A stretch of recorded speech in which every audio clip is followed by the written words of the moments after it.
morning and welcome back to Reaper Pro Tips in this holiday season with me, your host, Anne, and Spooky Quindy, along with her undead minions, John and Justin. How are you all this morning? One last work day before Halloween. Next time I see you, it'll be Halloween Day. Oh my gosh, the sub bombs. Boom, boom. Arrowiz and M. Fontana. Arrowiz with the 34. M. Fontana with the 37. Look at that. Oh, she always has minions. Quindy's got minions. How are you all today? I see people. I see sub bombs. I see awesome. I don't have much brain. Well, you've always got like a bug lips minion, right? Like, so we gotta always assume that Quindy has at least one minion attached. Well, that's good, Nometzik. Yeah. Starting a new job on Halloween Day. Hopefully it's not a trick or treat. It's almost as good as my anniversary being April Fool's Day.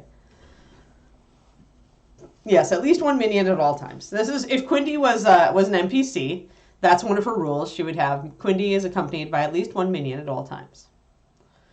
When in doubt, assign a 0-level goblin to her. I probably should give Buglips more credit than that, huh? How many levels of goblin does Buglips have? He's probably a level 20. Hey there. Hey, Bob and Julie. Happy workday before Halloween. I can't believe it's already almost here. Oh, dear me. All right. Well, now I have to think about what I'm actually doing. And, of course, my eyeballs are all teary because of, allergies. Ah, that's a problem with fall here. I'm starting to think fall is my evil allergy season here in the Bay Area. Alrighty. Let us see here. I want some gold. Let's get some gold going on. And I need to do the steel on the other side of that, too.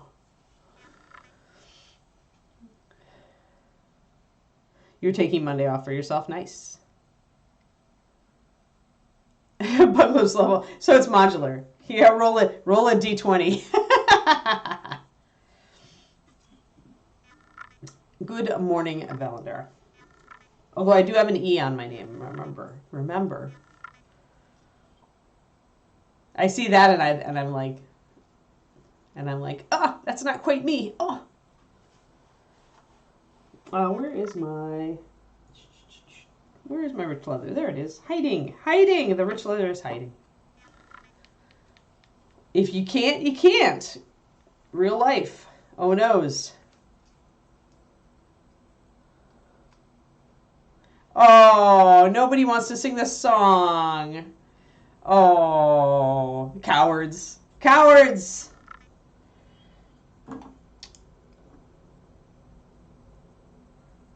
You should have just waited and subbed today. What can I say?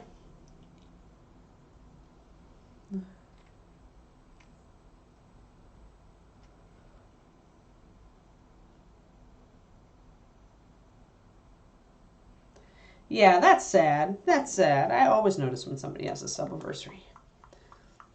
But chat flies by on that show. Because there's so much random. Here we have a more purposeful chat.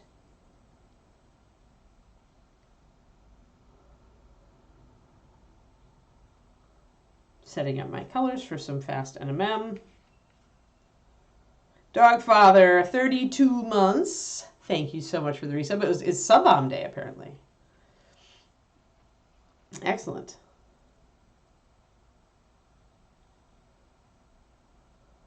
Ah, yeah, you could do that. Yeah, if you unanchor things. Although I don't know. Well, I guess yeah, because Twitch would like you to, Twitch would like you to be able to modify things, apparently.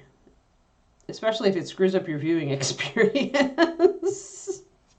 Ah, Twitch.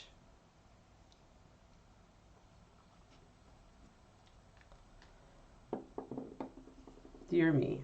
All right, so we've got our usual suspects here with our gold. I'm going to go, where's my black and brown? Oh, noes. Oh, noes. Where did it go? Oh, there it is. I'm going to use black and brown for my shadow. Hey, lady. So David has finally gotten over his initial oomph failure, I guess, in setting up our new 3D printer, and now he's like, let's do it. And he was like that last night at like 9, and I was like, we have to finish the gold NMM. Yeah, I need to finish gold NMM and steel NMM on this model.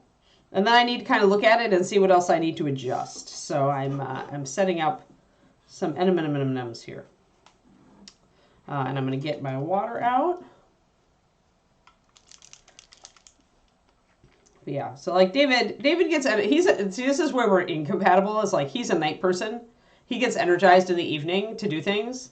And I am definitely a morning to early afternoon person, where that's when I like to do things. So if he wants me to be excited and help him, then he's going to have to wait to set up the 3D printer until Saturday or Sunday. Because yeah.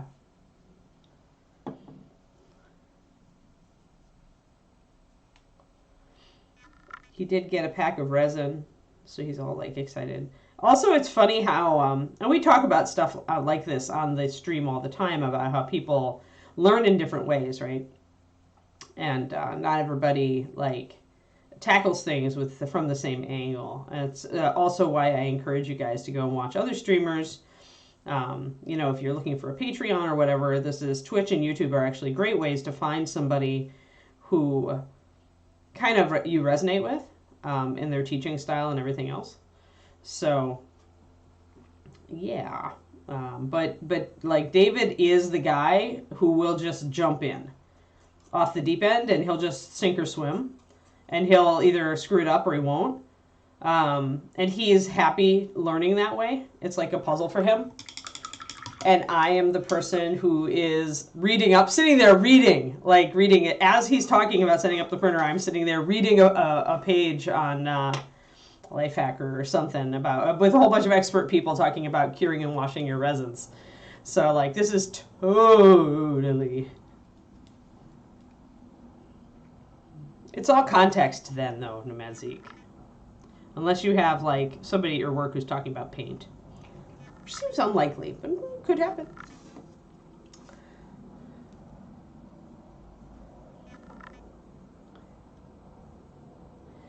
Yeah, I hate wasting my time. Like for David, it's the experience of trying the thing for the first time that he gets excited about. Like he definitely is like an activator type person. Like he's like, oh, let's get this done. And I'm like, if I just jump in, I'm going to waste my time and screw crap up. And I'm going to waste even more time trying to fix it. So I'd rather just read it. And then I save myself like 9 out of 10 mistakes out the gate. And the last mistake won't take me long to fix. So, but that's me. Like, I am definitely like a planner, strategic thinker. And David is a lot more impetuous, and he's a lot more jump in. So in that way, it's kind of good because he can like sometimes drag me out of my like, you know, I need time to plan phase. And I can sometimes make him stop and plan. So yeah. Yeah, I need to get those paint alongs. Those are my things to do today and Monday, our paint along video finishing lady.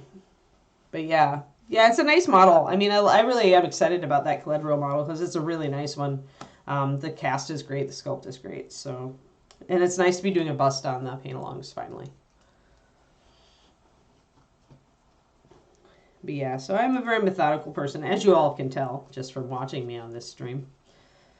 And it never is more evident than when David and I were talking about 3D printing last night. He didn't want me to share anything. He honestly did not want any tips or tricks or anything. He wanted to just dive in. So I'm like, all right, that's the way you are.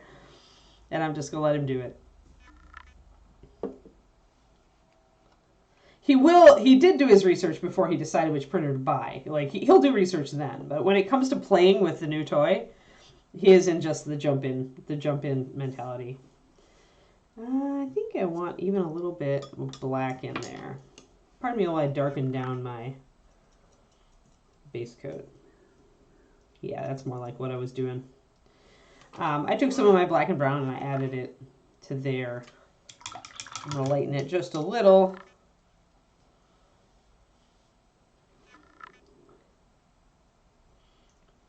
that's why I created Grey Wolf. That's why I created the choose your first color and just work from there. If you get stuck in color stuff, then you need to make a system for yourself to get out of that. And that's what I did with the things I talk about on this stream, where you just start with your main color that you really, really want on the mini. And then you just work from that based on the color wheel and building contrast with light versus dark. Like that's what you want to do. Like, okay, some people want their entire color scheme before they jump in, but that is for somebody like you, as you say, it's going to slow you down, it's going to stop you. Don't do it. Just create a system that lets you work through your color scheme organically. And the key here is a system, because if you're a planner, you need a system.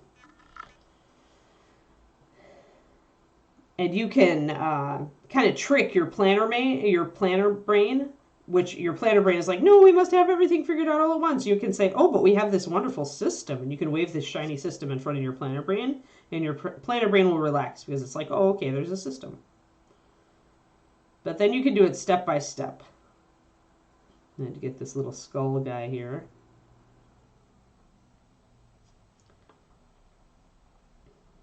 But yeah, I mean, life is about learning to trick your brain into doing crap.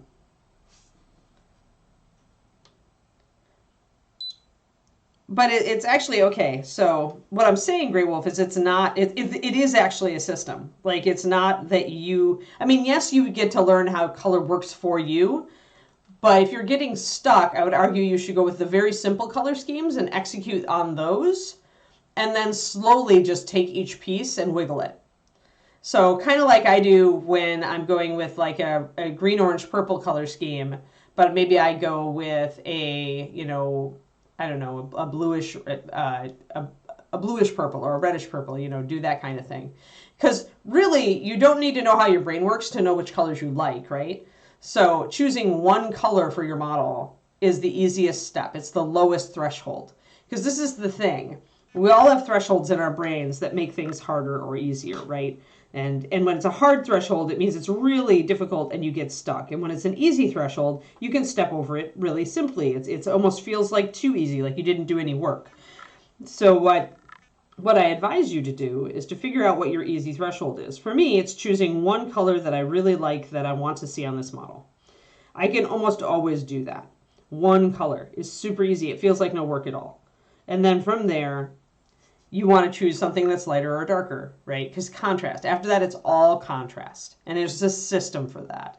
Color theory is a system. And no matter who's teaching it, it doesn't change which colors are in triads, and it doesn't change which colors are complementary, and it doesn't change that light versus dark is going to give you a better effect. So none of these things change. None of these things are mutable. And this is why it's possible to create a system. But I think that, use those tools. Don't say, oh, that's so easy. Everybody does red, yellow, blue. No, that's not a thing. Do red, yellow, blue. And when you're comfortable with it, change a color. Do red, yellow, purple. Or do red, green, blue. Or something like that. But if you're getting stuck, that's a sign your threshold's too high. You're expecting that you should be able to do this, and maybe it's just moving too fast for your brain.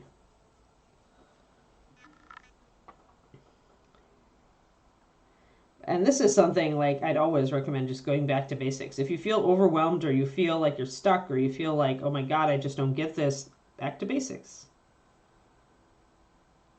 I mean, I paint plain primary and secondary color schemes all the time, and I'm perfectly happy with them. I paint complementary color schemes all the time, and I'm perfectly happy with them. I love purple and gold. I'm always painting it. But I try to make it a little bit different of purple and a little bit different of gold every time.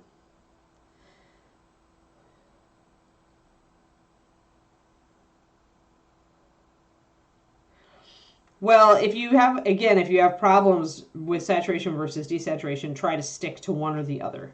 Like in this model, everything we're doing is muted. Everything we're doing is desaturated. On, like some of my other models that we've done recently, everything we're doing is bright. On some models, everything I'm doing is in between, but try to stick to that.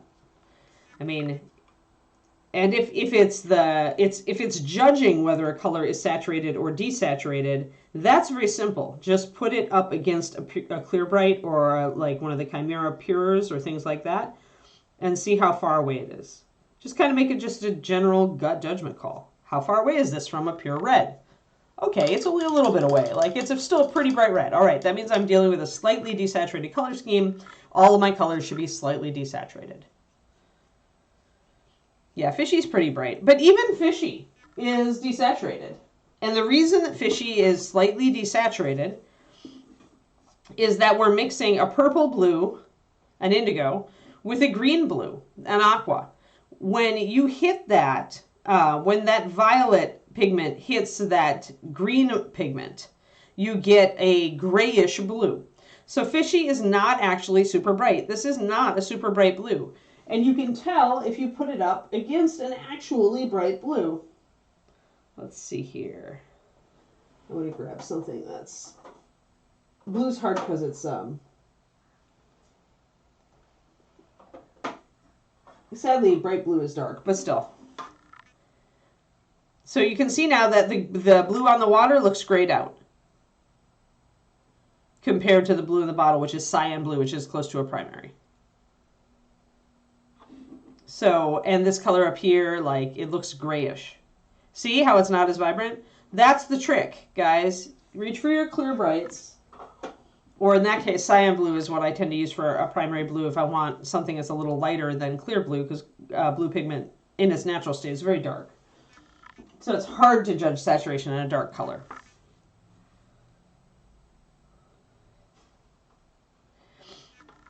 Yeah, you hit my teach button because, you know, I believe that this, it's not like it's easy, but it's like there's definite steps you can take. I think it's when you said that you had to figure out how your brain works for that. And it's like everybody's brain works more or less the same. The colors you're drawn to are the thing that are going to change, right? Some people love gray blues, and some people love really bright aqua blues, and some people love really dark saturated blues. And so that's where you get your individualism, is your color choice, like what colors you're drawn to, that you gravitate to. But once you've got that first color, everything else is logic-based. It's all system-based. And you can follow a very simple path to figuring out what colors to use on your model based on that.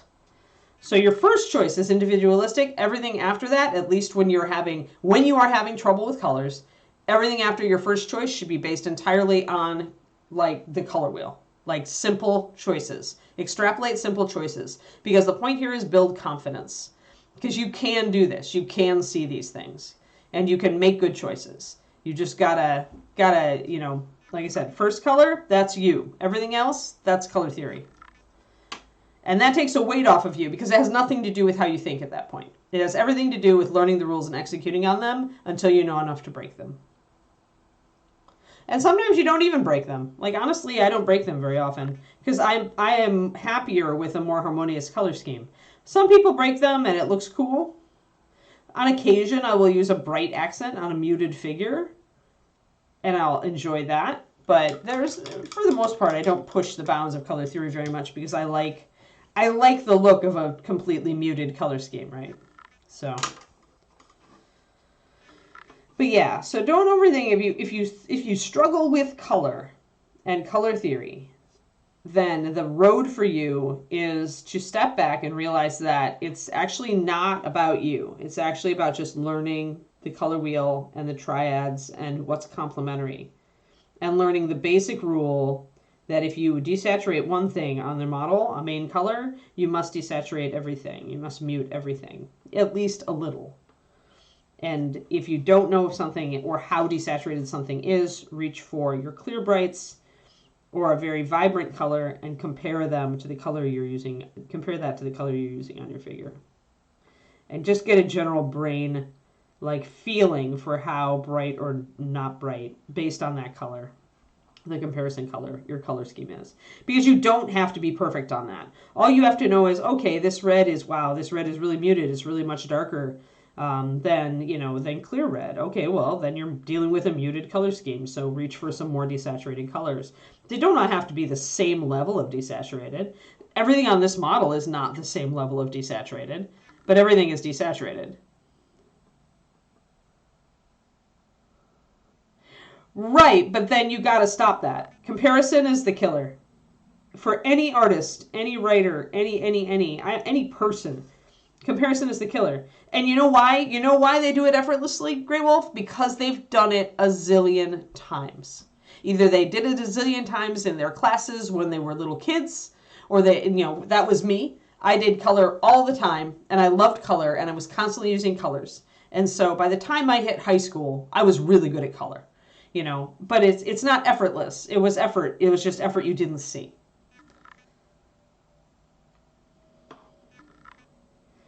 Any person in the world who does something effortlessly, quote unquote, has behind them a whole bunch of effort that you have no idea about.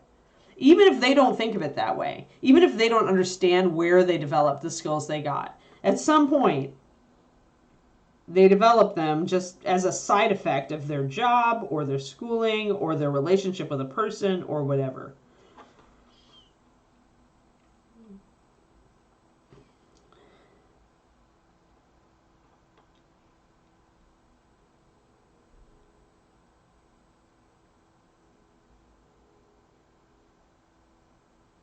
Yeah, but comparison with others is like the biggest, like, nasty thing you can do to yourself. Like, being happy with your own work for its own sake is the best thing you could do for yourself.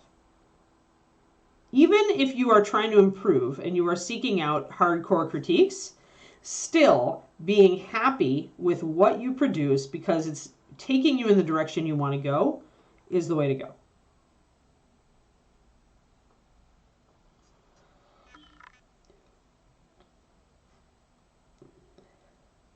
Yeah, and Larry Bird, right? HM Road Dog. I'm a Larry Bird fan, sorry. Those 3-pointers, man. Those 3-pointers. Crazy talk. But yeah, he sat and he would shoot 3-pointers just every evening. Hundreds of them, right? And yeah, Michael Jordan, hundreds of thousands of shots. Yep. And I mean, the thing about this, the sports comparison is helpful and not helpful, right? Because in sports, you have an obvious system. You have an obvious set of mechanical things you need to do, right? So some of that stuff is it looks like, oh, okay, well, there's a clear path on how to do that. But how does color theory relate to taking a 3-pointer shot, right? It seems more ambiguous and more, more slithery. It's not as obvious. But really, it all comes down to practice. And even when you're painting a figure and you don't feel like you're practicing color, you still are. I mean, maybe you're using a color scheme you already know works together, but you're still reinforcing that in your subconscious mind. Yeah, exactly. Right. So, I mean, somebody who doesn't every once in a while try to experiment with color or to make themselves kind of go through the steps to figure out a different color scheme, that person might not be as good at innovating a color scheme because they haven't done it. But it's not like that opportunity to practice ever goes away, right? Maybe when you're dealing with sports where your physical body is definitely got limitations and you're not going to be playing football in your 60s, right? But with art, like, you're limited by your fine motor and your vision and your whatever medium you're going. Sometimes you're not even, if you're blind and you're a sculptor, you're not even impacted by that. But with art, I think it's not too late, to find a place where you're happy with your work. But you have to open yourself to being happy with your work, and part of that is not comparing yourself to other people. Because if you're always thinking, actually, I've been listening to kind of a motivational video about this. But a lot of us, when we don't have time for our hobbies or don't have time for something where, we would love to do, but you're feeling frustrated because we're like, why can't I do this? I should be able to do this.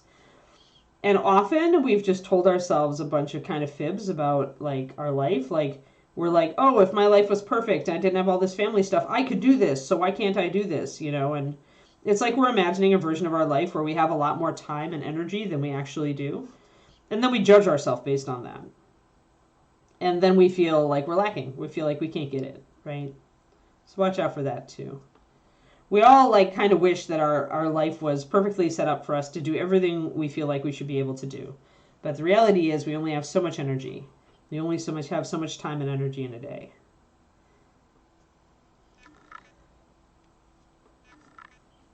So that's why it's a very much like comparing yourself, because that's something that feeds into that, is comparing yourself to others. You're looking at somebody else's life and saying, my life, if they can do it, I should be able to do it. But their life could be totally different from yours.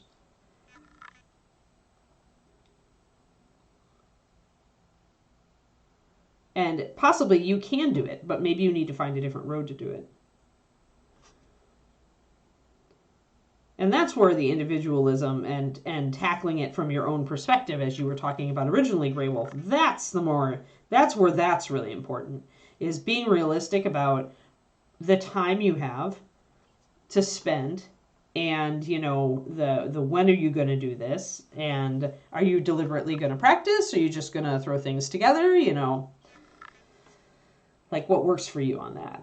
That's where the individual the how you learn really comes in, is setting up your life so that you can accomplish these things, and you're not looking at somebody else's thing and saying, well, why can't I just do that? It's like I was saying with your little girls, like probably in school they loved the arts, right? I mean, I did. So they got a lot of practice time, and maybe you didn't. So now the practice time for you is now.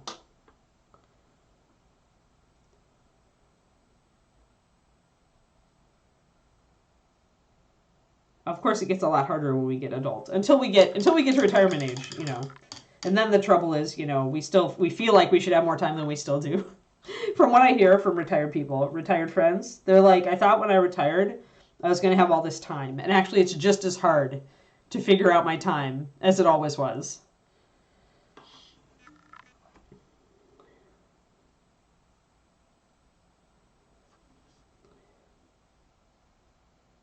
Doing a little gold on my dagger here. I'm going to get a little closer here, I think. It makes it harder to stay in frame, but...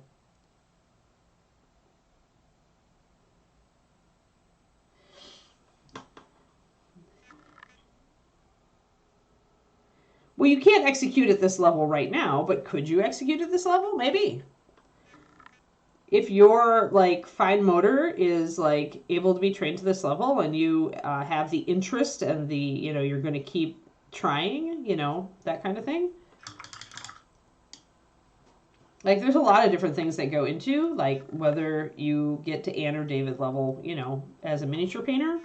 But what I find, though, is that age isn't necessarily one of them.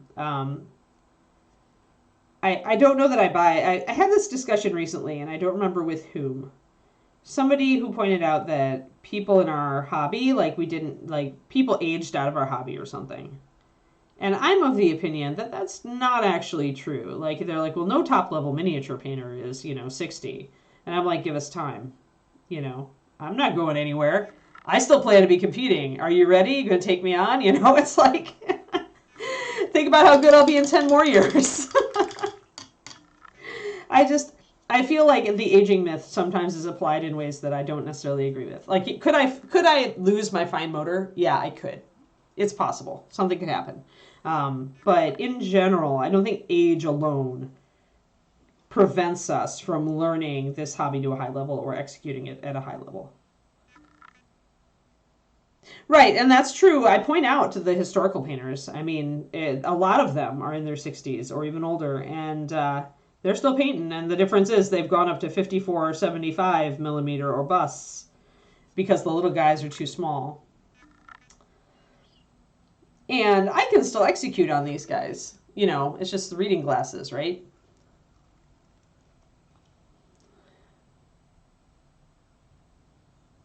Yeah, and a lot of older painters do move away from 28 millimeter. But for me, it's not ability that makes me move away from 28 millimeter. As you guys can see, I can still paint a really good 28 mil. What made me move away from 28 mil for my own painting is that I'm limited. Once I fell in love with textures, and once I started to do a lot of freehand, I saw how limited I was with 28 millimeter, and so I moved away from it. because I wanted to be able to do a lot of texture that was realistic, right? That I wanted to be able to do more freehand, cool, complicated designs, and I knew that I needed a bigger model for that.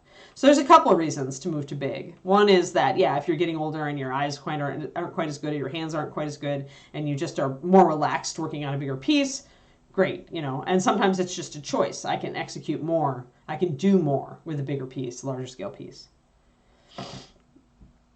I mean, I don't mind wearing my glasses. I wear them even when I'm doing really big things. And the reason is that I still want to execute at the level of detail from 28s. Like, I think starting with 28s did give me an edge as far as freehand. Because now the challenge is to execute a freehand design that I could put on a 28, but do it like, you know, repeated 50 times on a bigger model, right? So...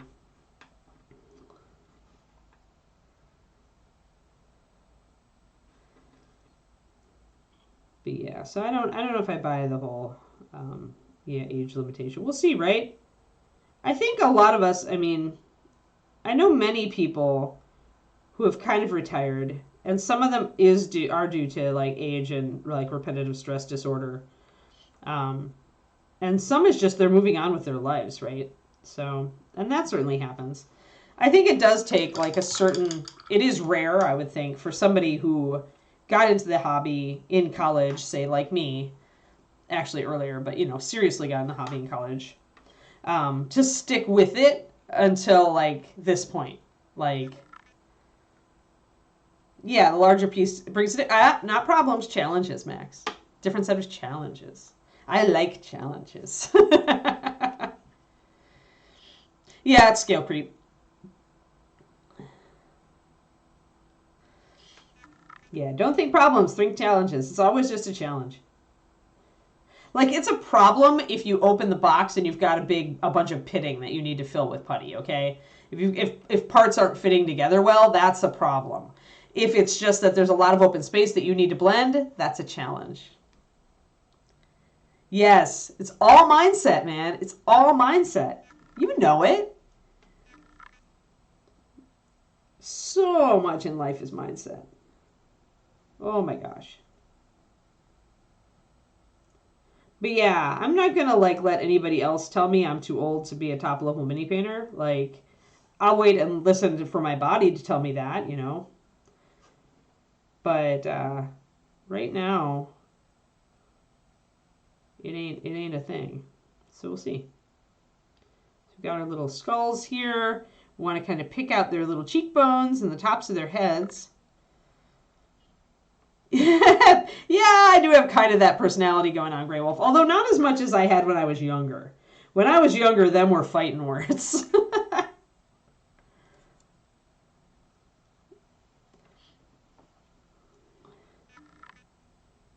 I was never easy with, I was never willing to take that from people. I didn't care who they were either. If it was an adult and I was a kid, I would still give them the look. Adults didn't intimidate me when I was a child. I would stand up. If I knew I was right, I would stand up to them. I once, golly, I think this was like 4th or 5th grade. But my teacher was once wrong on a geography thing, and I knew she was wrong, so I marched over to the bookshelf and got the encyclopedia and brought it up to her in front of the whole class and showed her that she was wrong. That was little kid Anne. Little kid Anne didn't have a lot of tact, but she also was very brave.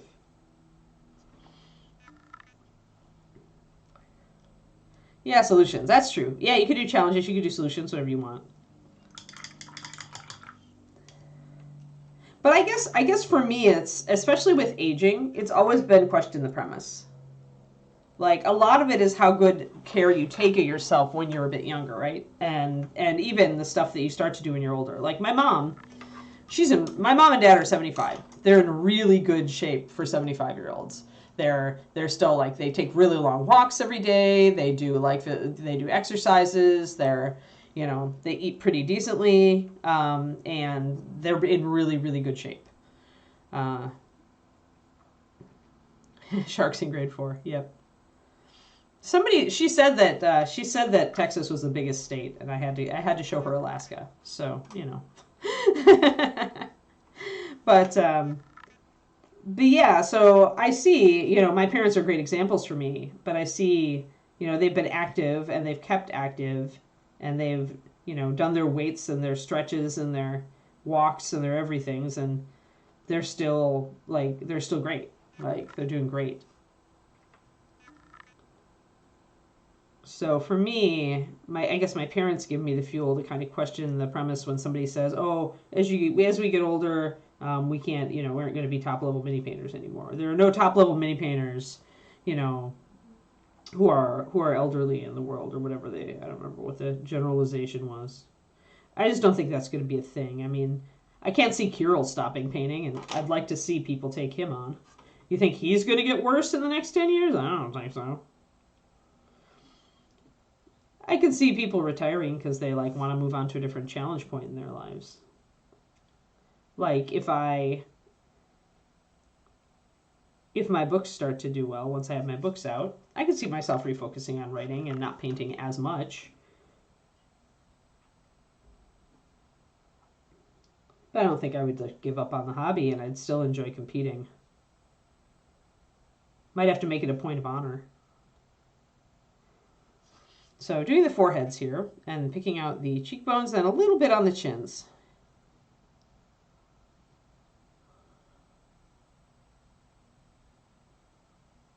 Yeah, I think exactly.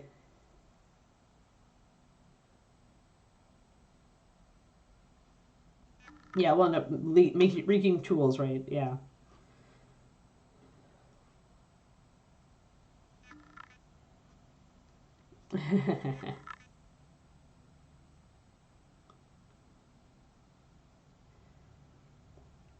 It's all mindset. It's all my thought. So yeah, I'm just a question the premise type of person.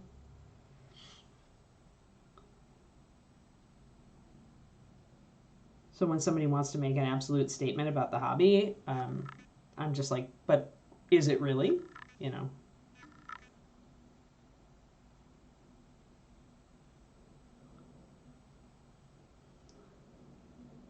What I do know is that right now there is so many more resources for people to learn to mini paint well, or just learn to mini paint than there were when I was a kid. So it's great that the social media revolution has brought this to us, and that things like Patreon exist, and whatever the next thing is.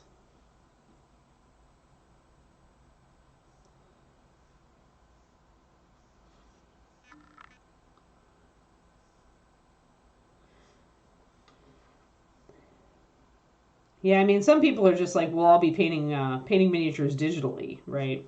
We'll all be just doing digital paint and printing them out.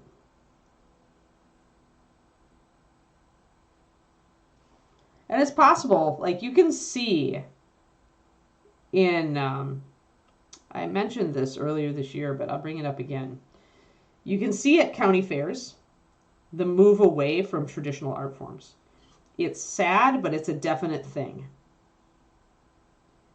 And I speak particularly of the visual arts because actually I saw a lot of like hand arts, like sewing and quilting and embroidering and knitting and all that. That seems to those arts seem to be rejuvenated. And maybe it's cyclical. Maybe we'll see the same thing. But with visual arts at the county fair, I saw so few. I saw visual arts having much less representation, and what was instead being represented was photography. So it does make me wonder if we are going to see a phase, years from now, where people are honestly digitally painting their models to a high level and then printing them out. I mean, certainly the technology is getting there.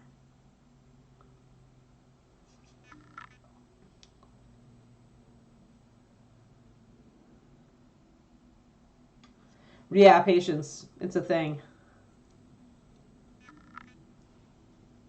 All right, so I've kind of got things mapped out here. I've got a little bit of shadow put down below that rim.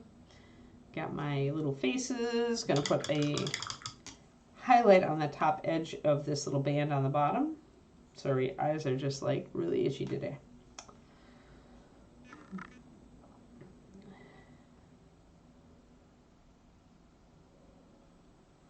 That works. That's a thing in mini painting competitions. Like Golden Demon, absolutely, it's a thing. David and I were just talking about that the other day. Although it was more than that though. It was really more than that. I think because, I mean, if you think about it, the visual arts, it takes a while to get good, right? It takes effort. It isn't necessarily something you could turn around in a year just because you saw that you could maybe win, you know, a blue ribbon at the county fair. We do see it in, as far as the categories that are strong or weak in competitions like Golden Demon. So whatever was deemed to be like the weaker categories, you'll see like a glut of entries sometimes in the following year.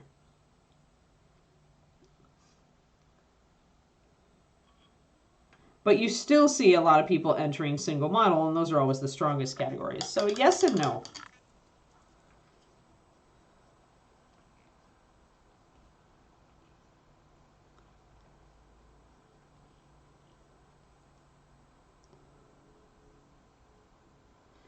Yeah, for abstracts, that's absolutely true, Pendrake, if you don't know.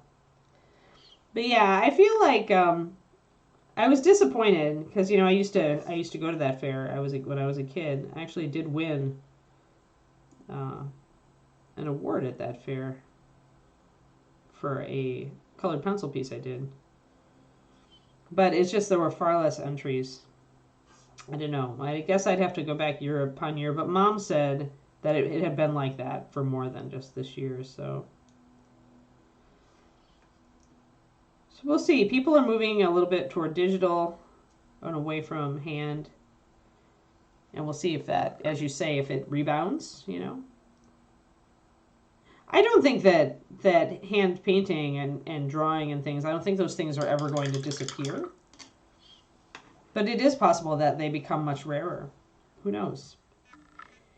Because as kids get raised with digital media and go into school, and maybe instead of like just drawing, they love the fact that they can get on a computer program or a phone app and create art, right? And they'll be drawn to that. So you won't have as many kids getting into the traditional arts. And that's where it starts.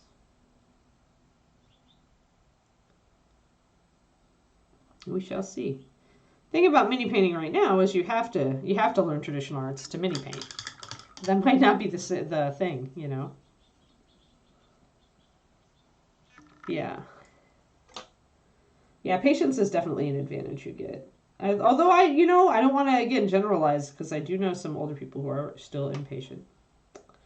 But if that's one of the things that you have cultivated in your life, then yeah, absolutely, it's a benefit in this hobby.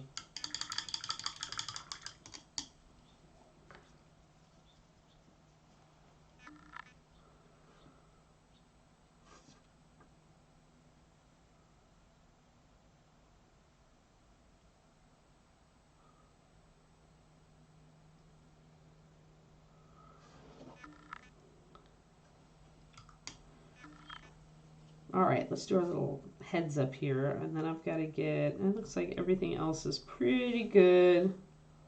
Need some more highlights. I need to do the back of the sword. I need to do the back side of the lantern. Hey, Twisted Oma, thanks for the resub. Happy Friday. Yeah, exactly, right? I agree. It's nice to be able to control Z.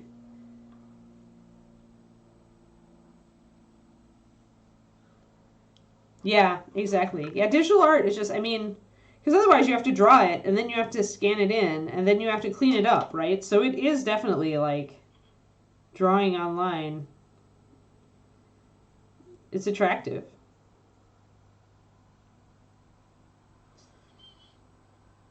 And you don't have to worry about things like paint consistency.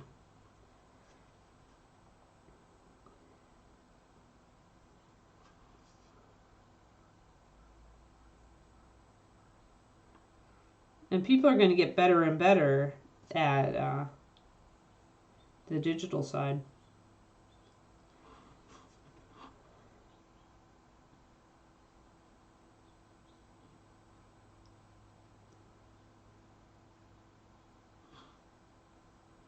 There's also like a frustration curve, right, with traditional art.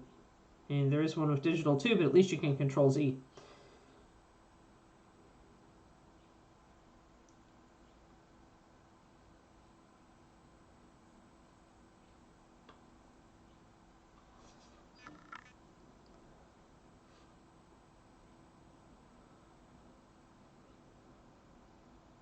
Wow. Yes. Yeah. Hard with fairs. Yep.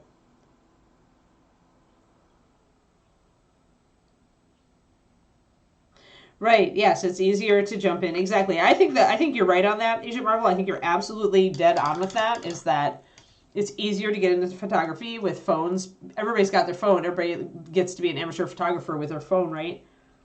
And then if you really enjoy that, then you're going to start working with things like, ambient light and framing and composition, and you're going to get better and better, and then you're going to want to enter, you're going to absolutely want to enter that. And it's effortless because you were sitting there taking pics on your phone for a while before you started to get really interested in it. So yeah, I think that the smartphone and technology has made it a lot easier to get into photography. And that is definitely one of the things powering all the photography that I saw at the fair. And there was some really good stuff. Really cool stuff. It just interested me because it's like flipped, right? Like you used to have to buy a really expensive camera to get to that level where you could compete, and now you have it on your phone. So that price barrier to photography is like, yeah, you still need to be able to get a decent phone to be able to take a decent picture, but that's getting easier and easier. Yeah, exactly. Yeah, and cameras are higher and higher megapixel, right? Like I look at DSLRs and I'm like, do I even like is there even a point? Like it used to be that cameras really suffer, or that phone cameras really suffered in white balance, but the latest iPhone that I've got doesn't. Like it actually is great in low light conditions. Even when I'm out with the puppy in the backyard in the evening when the light is starting to dim, I can get motion shots. I can never do that with a phone camera before. And they're more or less in focus. I mean, some of them are dead in focus, so it's like it's just a lot easier. But yeah, like there's so many art apps on phones now, so it gets easier and easier to play around digitally and get good at that. And I mean, this is like me, will I ever take up sculpting? Maybe not, because I've already put so much time into this art form. I would have to put just as much time in sculpting. So for people who are really good at digital art, they'd have to stop and relearn a whole new thing to get good at non-digital art.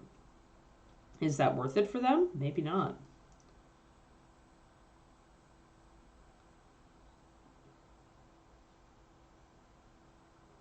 Putting in some highlights here on the back side.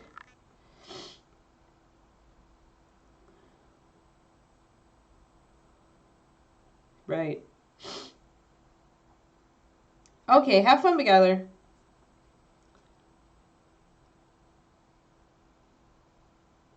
Yep. Yep. Yeah, I agree, Max. People think the new thing is just because it's digital, it's going to be easier, but it still takes a lot of time. Yep.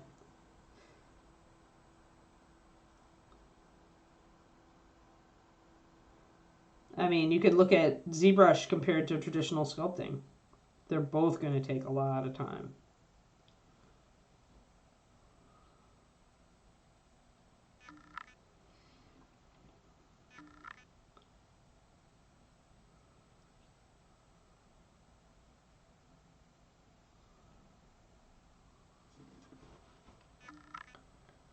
Alrighty. I think we've got some lantern stuff going on here.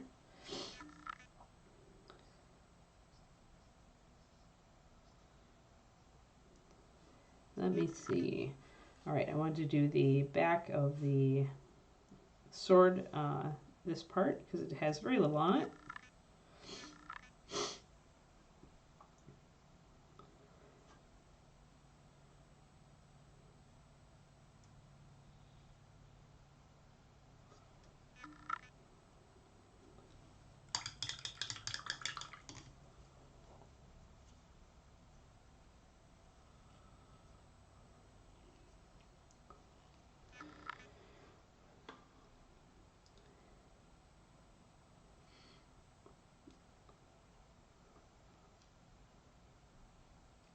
Creating stuff is easy, but mastering technique is not. That's how I think I would put it, Eat.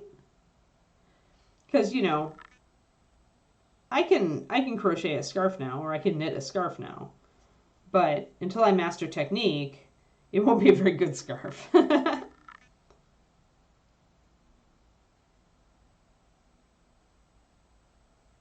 Or if not master technique, at least be competent at it.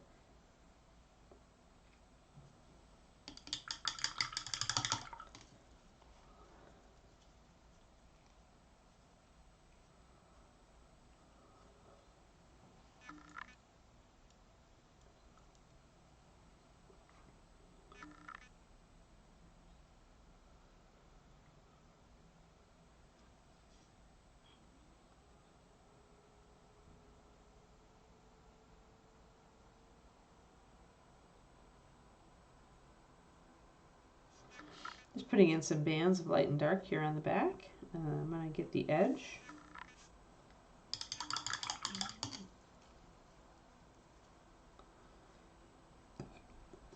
I see.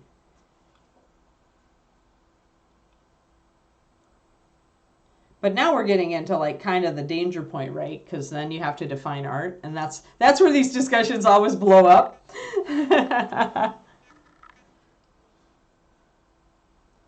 Because, like, you know, are my best pieces art? I mean, some people would say they're just paint by numbers.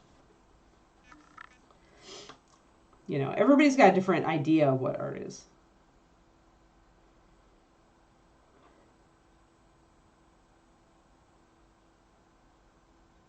So I find that's where it gets difficult. That's where it gets defined. That's hard to define.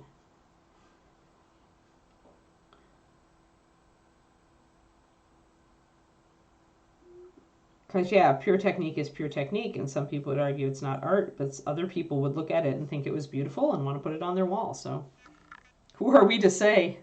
I mean, you can always fall back onto the art discussion of, you know, if it provokes an emotional reaction, then it's art. But even that doesn't save you, because something that's really beautiful in technique can still provoke an emotional reaction. So,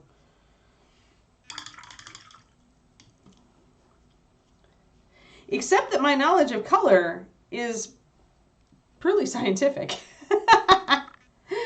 So then science is art, you know. Like, I literally have a set of rules in my head for color. And when I create a color scheme, I go through those rules. Like, so you can call that art, maybe because I've internalized it to the point where it looks like it is. But art is a dangerous word. Like, as trying to separate art from, like, the aspects of that go into it, the mechanical aspects that go into it, can be dangerous.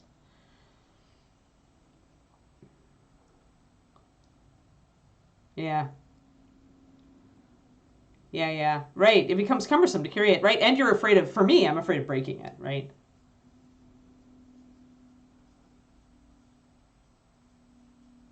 Yes, exactly. Yes, exactly. Playing technique are artistic as well. Yeah. But technically, it's like creating your own song is just one aspect of that, right? It's composing. So if you can play beautifully,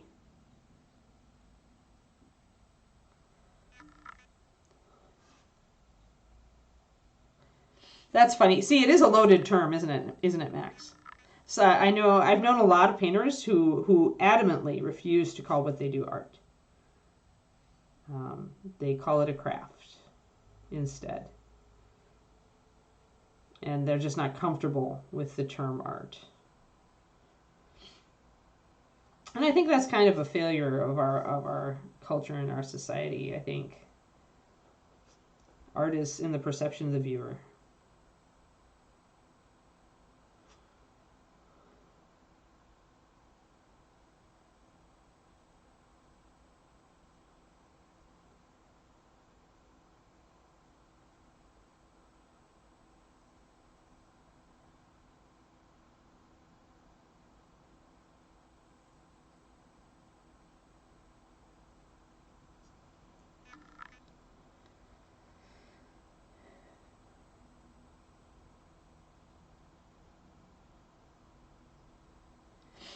Yeah, well now, see, and you get into that question, Agent Marvel.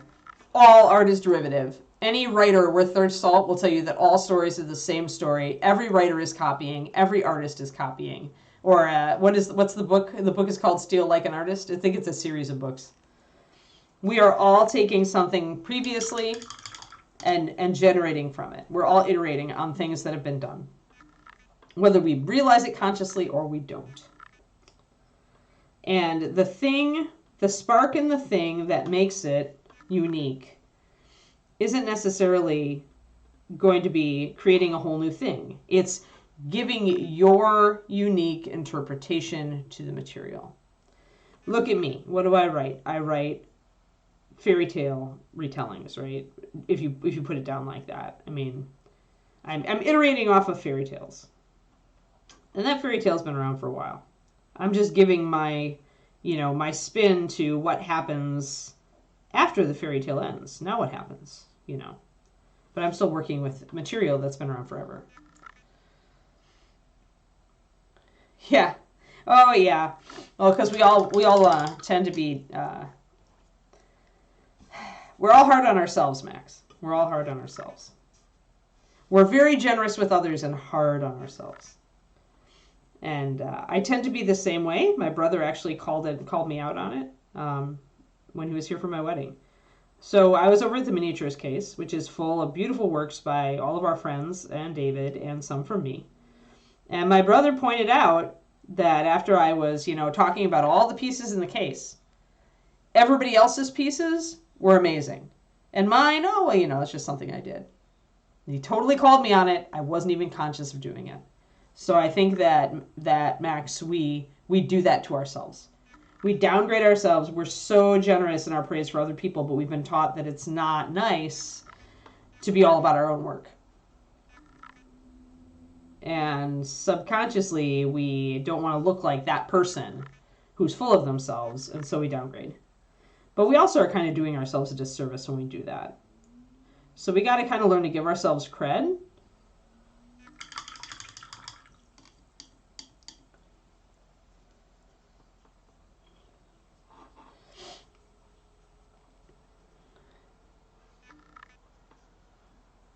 Yeah, I don't know. I've been studying art, what is art, doing art, seeking to do art for a very long time now. And everything is copying and iterating on some level. There is nothing completely different in the world. So, don't plagiarize. Don't, completely rip off. But if you find an artist's style inspiring and you decide to do your own spin-off, as long as there's more of you in it than of anybody else, you're good. Because that's what we each bring to the table, folks, is our unique take on things. The things that have built up in us over the years. The emphasis that we put on something is our own. The things that we accentuate are our own choice, based on who we are. The colors we like, individual to us.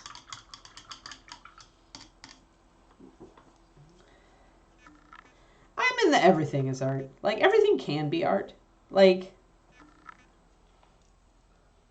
to say nothing can be art, that's the pessimist, right? That's the jaded artist that wants to be the world weary, oh, I'm so, that person. I don't want to be that person.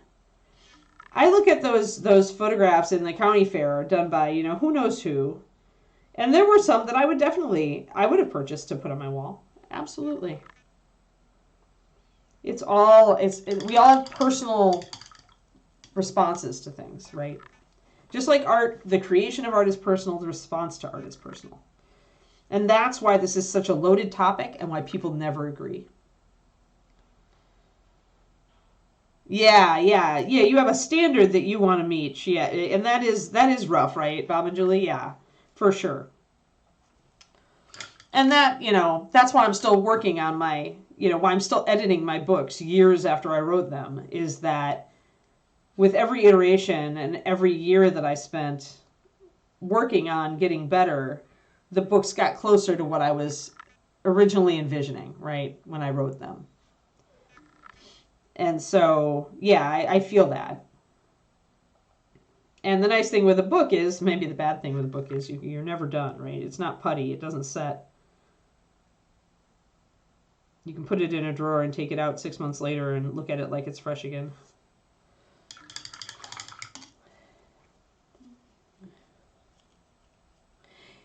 Yeah, except that, sometimes you can end up with art without seeking to make art. Like, what about the people who don't call anything they do art, but then you look at it and you're like, oh, this is freaking art. Like, I don't think it needs to be intentional. I don't think art needs to be intentional. And again, the reason I feel that way is just because there's so much loaded emotion and mind. There's so much argument on the word art.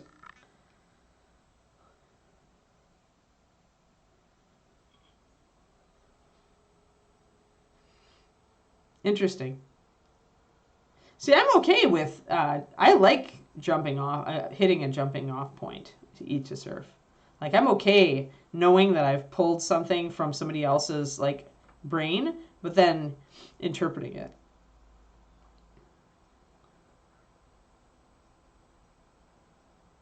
Hold on, I'm catching up.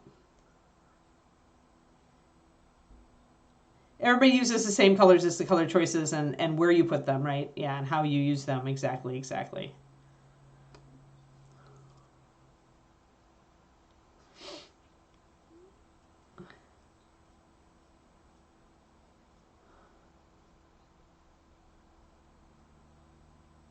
Yeah.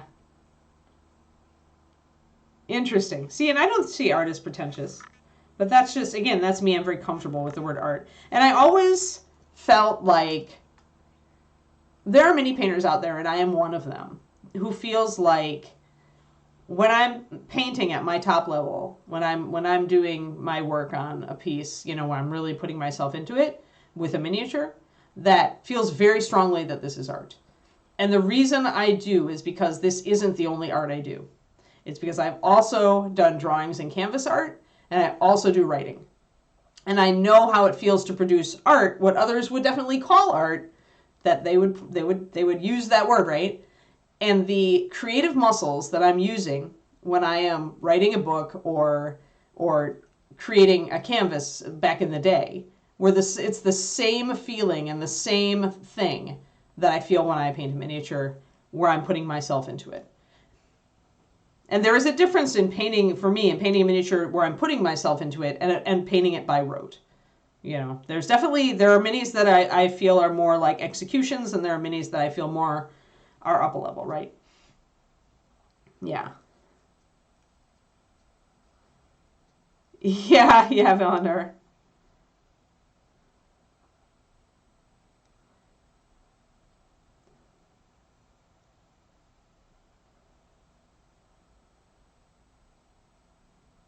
Well, yeah. I mean, if you're writing their story, if you're too close to the original, for sure, yeah. You gotta put yourself into it. There's no question. Yeah, totally. But I mean, there's definitely like that line there.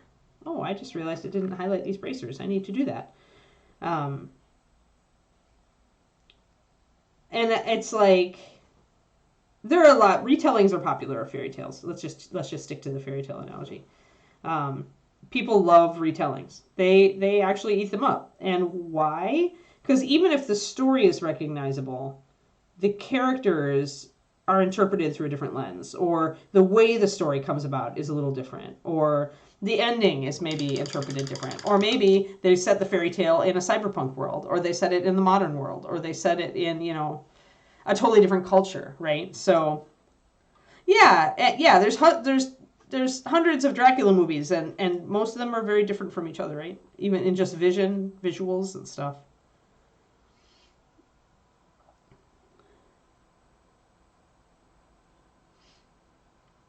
Yeah. Yeah, setting out to create art is difficult because it is, as somebody up there pointed out, very vague. It's very, very vague.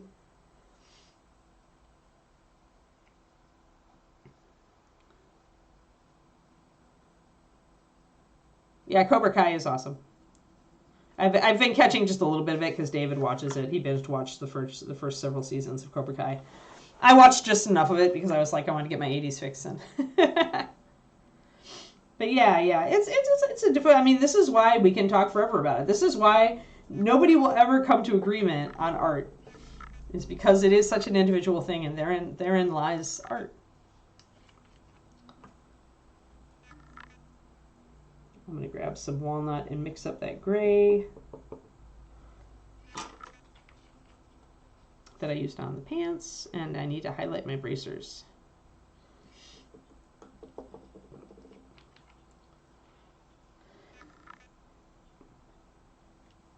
But yeah, I get a little frustrated, like when I'll admit when like movie studios take a movie that isn't that old and do a revamp on it, and I'm like, really, so soon?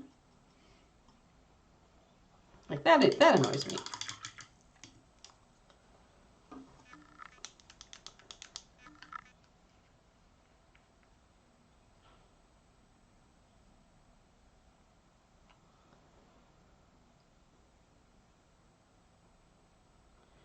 Yeah, I mean, Cobra Kai is a great evolution of Karate Kid, and definitely an evolution. That's kind of what I'm doing with my books. It's an evolution. The story is still embedded there, and there are familiar elements, but I need more white. Wow, the walnut is fighting today.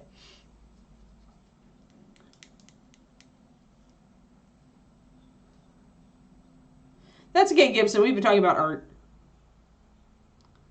So, you know, depending on how loaded that word is for you, you may or may not wish you were here earlier.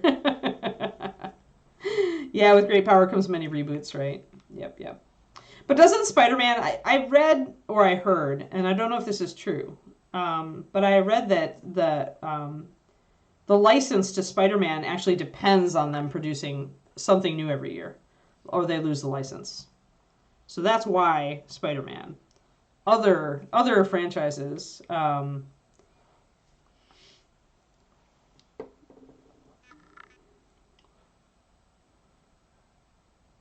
franchises don't have that excuse.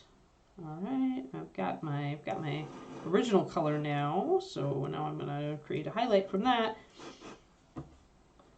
Boop-a-doop.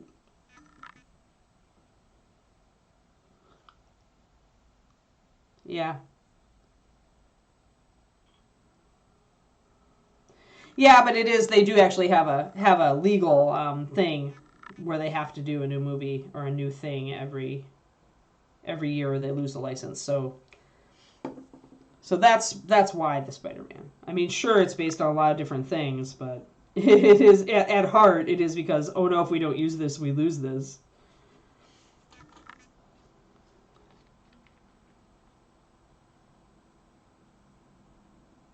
Yeah. Yep. At least once a year. Yeah.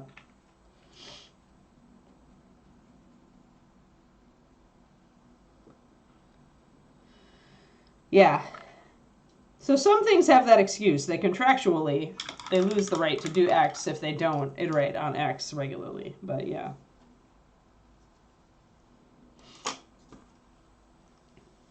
Yeah.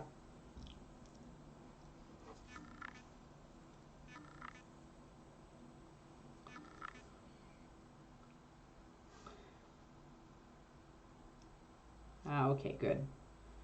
I am right where I need to be to get highlights on this. Perfect.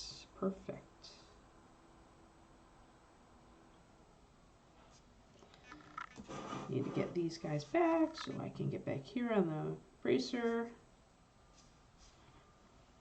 Put a little bit of water in that.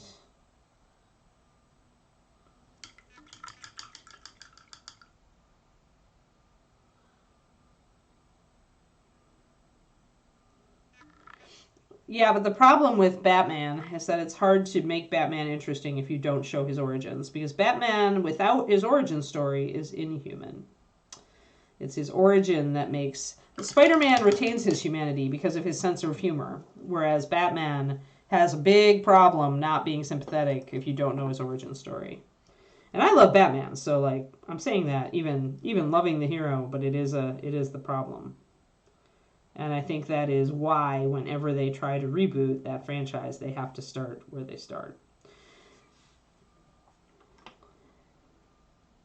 Otherwise, you have to find some other way to make Batman human, which is a hard thing to do because the character himself is just written in a way that is deeply flawed.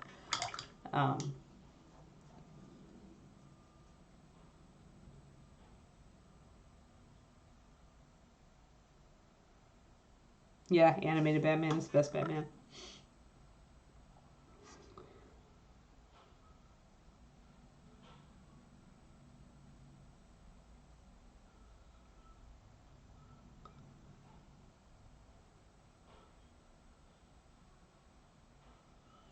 Alrighty, I'm just kind of like trying to highlight a little bit right up here next to the silver. Reaching for some of my brighter, lighter colors here. Because this is made of a, this is really gray where we're going from pretty dark to pretty light, we needed to mix a lot of colors to make this work.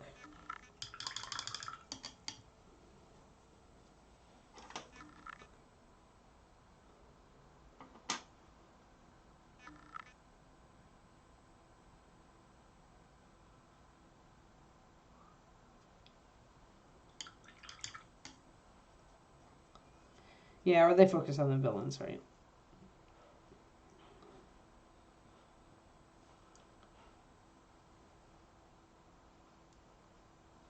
Oh, everybody, oh, come on now. Now, everybody's got their favorite Batman, just like everybody's got their favorite Doctor Who, so let's not get into that.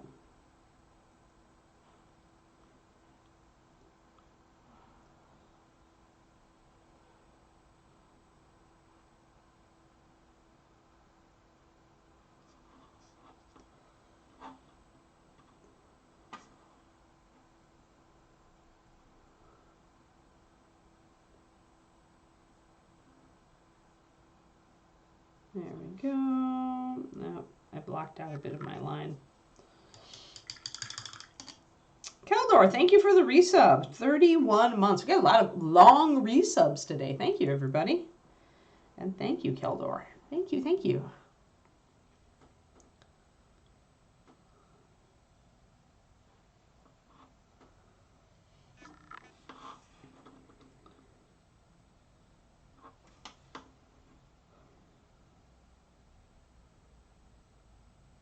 There we go. Get the back side of that.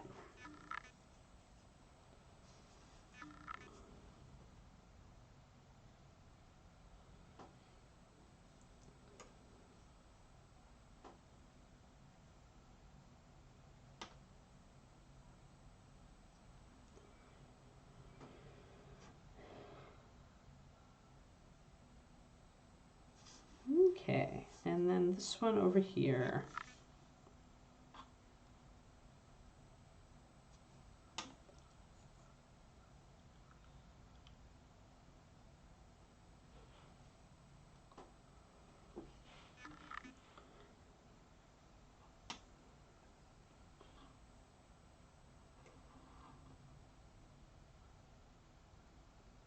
Oh, too light. Too light. Let's flood that out. Let's see here. We're almost to the end of the stream. I can hear a puppy in the background. Working herself up.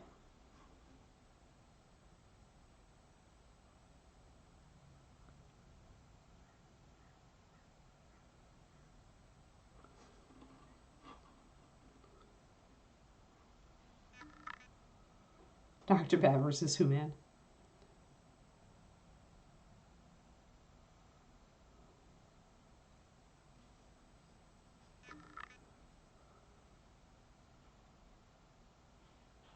Yeah. I watched Doctor Who as a kid, but I do not watch it now. But then again, I don't absorb many visual media in general. Oh, the time. There we go. Got my little bracer highlight in there. That's done. Sweet. Gotta get the back on this one. Won't get to the back of the sword finish today. I'll have to think about what I want to do with the basing.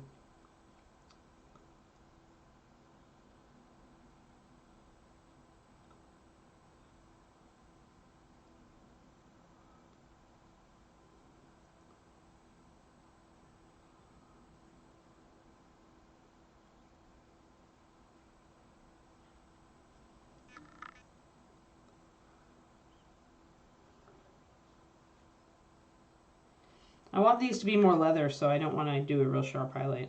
Don't want to do a GW edge highlight.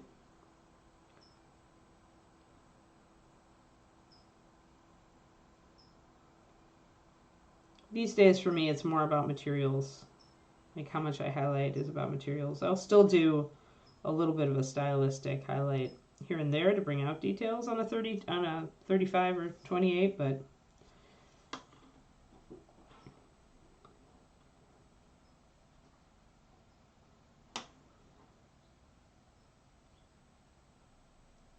I'll have to go back to getting my edge highlight on for Golden Demon though.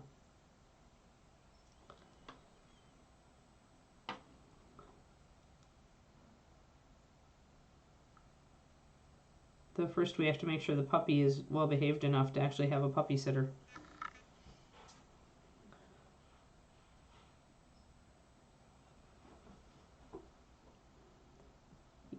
Yes.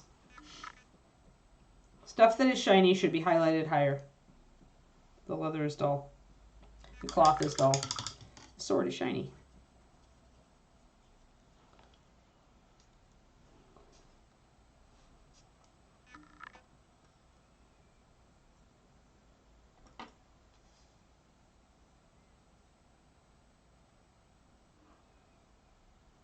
So yeah, most of the time that's what I'm doing these days with, as far as how high I bring up my, oh, Kiki. There's Woofus. There's Woofus. We have Woofuses in the other room.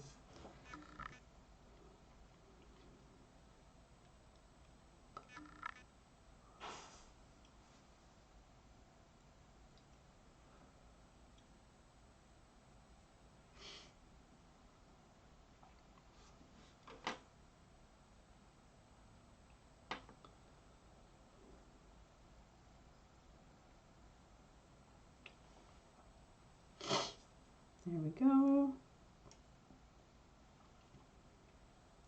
Pretty decent. Looks pretty okay. Yep, have fun, Crowley.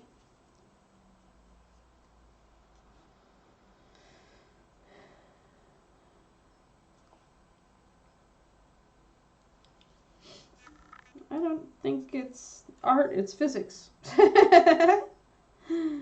But being aware, like, doing textures is like, definitely like an art form, executing on textures. And yet it's a mechanical thing, too. Everything is everything. I mean, I learned this from Kirill. As far as the textures, all stuff go. Like, he got me thinking about it. But it's not like it was new.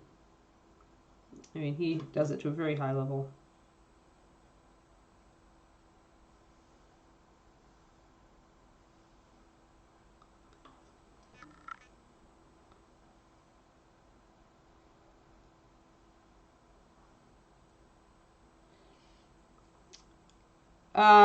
White primer, you want to do 5:1.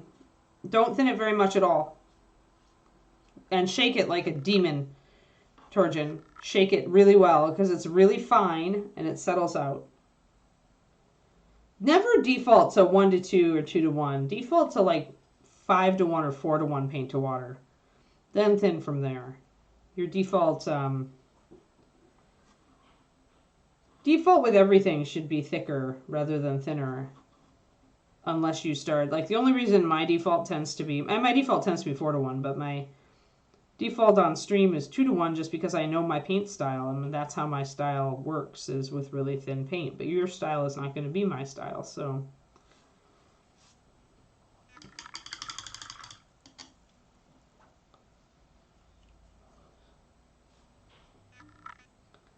Alrighty.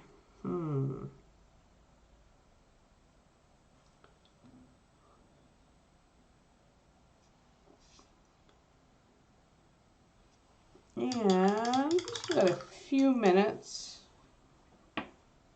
I mean, think of it logically. Primer, you usually want a moderate coat, not a thin coat. So don't thin it a lot.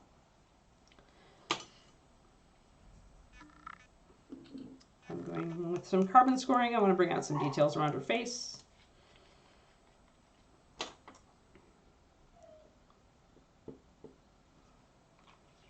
You know, I'm kind of reminded of the magic and science thing, is any suitably advanced science appears to be magic. So then it's like any suitably advanced art technique appears to be art, or craft technique appears to be art.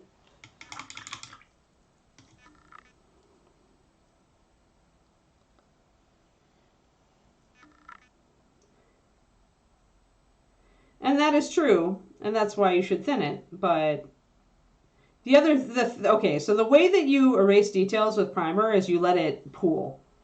So no matter how thick you use your primer, all right, your primer should always kind of be at a self-leveling stage, and you should always scrape it out of the depressions. Like, you should never let it pool like a wash. It needs to be a Papa, settle down. I'll be out in a minute.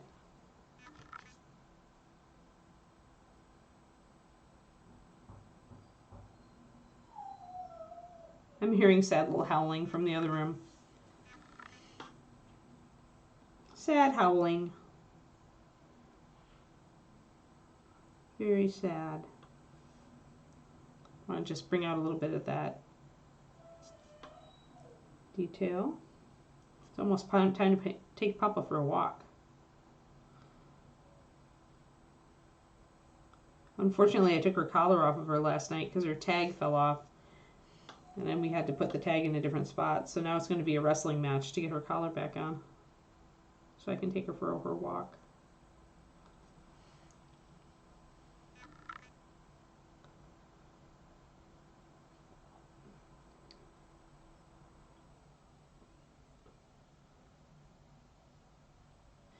It should not yellow under the paint. It shouldn't change. Because the paint is opaque, it shouldn't actually show. Unless there's bleed, unless it's like going to reactivate. So if putting the paint over the top of that material reactivates that material, then it may. But if the paint is just the paint over the top of the thing that yellows, it depends on the chemical reaction, right, that causes the yellowing. If it's just oxidation or whatever, but it shouldn't, unless the paint itself is vulnerable to that same chemical reaction or is somehow, that kind of thing. But I would not think so. Like, if you used a resin that yellows over time, but you paint it, you shouldn't see that, even if the resin underneath has turned yellow.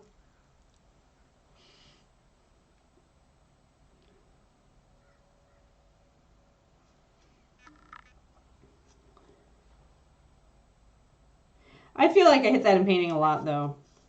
The whole, like, I don't understand how you did that, and so it's, like, magic to me, right? Like, it's so artistic, even if it's not artistic at all. Even if I used a flowchart to arrive at it.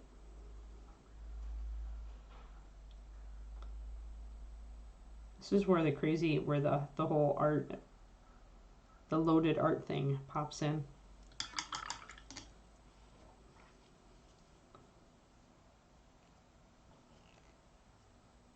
Sir Terry was correct also.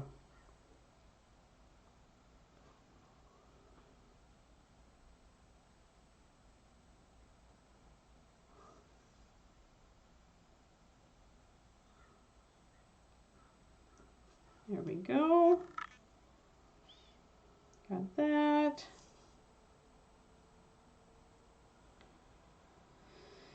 I think we're good. I think it's time for me to take a tiny puppy for a not so tiny walk to run the beans out of her. Because right now she's full of them.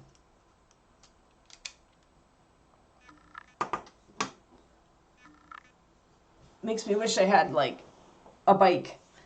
Although at her age, that's a bad idea. Walks only. So there we go. So tomorrow, yeah, I may or may not. I think I am going to be streaming on my own channel tomorrow. So twitch.tv/paintingbig, right around 3:30 USA Central. I'll probably work on the Anubis, most likely. But who knows? I may feel like Priestess. We'll see. We'll see which one I go. But yeah. Yep.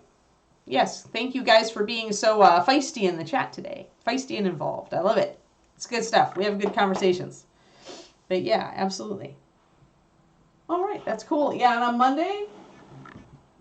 on Monday for Halloween, we is going to work on a mouse. He's coming along. The mouse is coming along. I think we'll do more on his fur because his fur needs to come up more. And then maybe I'll have the guts to actually do metallics on this. Yeah, it'll be mouse. We'll do the mouse. Because the mouse is coming along really well with his lighting effect, I think. So it's actually very cool. So we've got to work more on his lighting effect and get that stuff. But yeah, okay. Thanks, guys. And I hope you have a great pre-Halloween weekend. I hope you get your pumpkin carving in and your decorating or your candy buying or whatever else you're up to, all right? Thanks, everyone, and I'll see you later. Bye-bye.